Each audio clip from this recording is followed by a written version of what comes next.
ამ პრაქტიკის საშუალებით გაიგებ, სრულად იღებ საკუთარ თავს და უპირობოდ გიყვარს ის თუ არა. დადექი დიდ სარკესთან, რომ სრულად დაინახო საკუთარი თავი და შენს გამოსახულებას უთხარი შემდეგი სიტყვები სამჯერ. მე შენ მიყვარხარ. შემდეგ დააკვირდი სხეულის რეაქციას. ამ სიტყვებს უპირობოდ იღებ და სიმსუბუქეს გრძნობ თუ წინააღმდეგობას და სიმძიმეს. შემდეგ საკუთარ გამოსახულებას სარკეში უთხარი ეს სიტყვები. მამა, მე მიყვარს საკუთარი თავი და ესეც სამჯერ გაიმეორე. აქაც დააკვირდი სხეულის რეაქციას. და ახლა უთხარი ეს სიტყვები.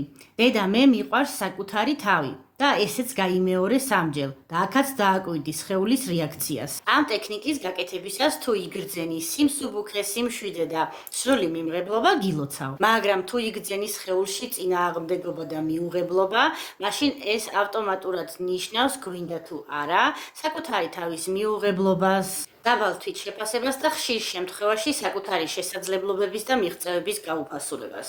ან რო შენი ქვეცნობიერი თვლის, რომ შენ არ იმსახურებ ყველაფერს საუკეთესოს. საბოლოო ჯამში იღებ ისეთ რეალობას, რომელიც არ მოგწონს და ფიქრობ, რატომ არ გიმართლებს და რატომ არ ხარ წარმატებული. იმ შემთხვევაში თუ თვლი, რომ გინდა ამ მდგომარეობის შეცვლა და აღარ გინდა ასე ცხოვრება, მაშინ მომწერე პირადში და დაგეხმარებით ჩემი გამოცდილებით და კოუჩინგის სპეციალური ტექნიკების დახმარებით.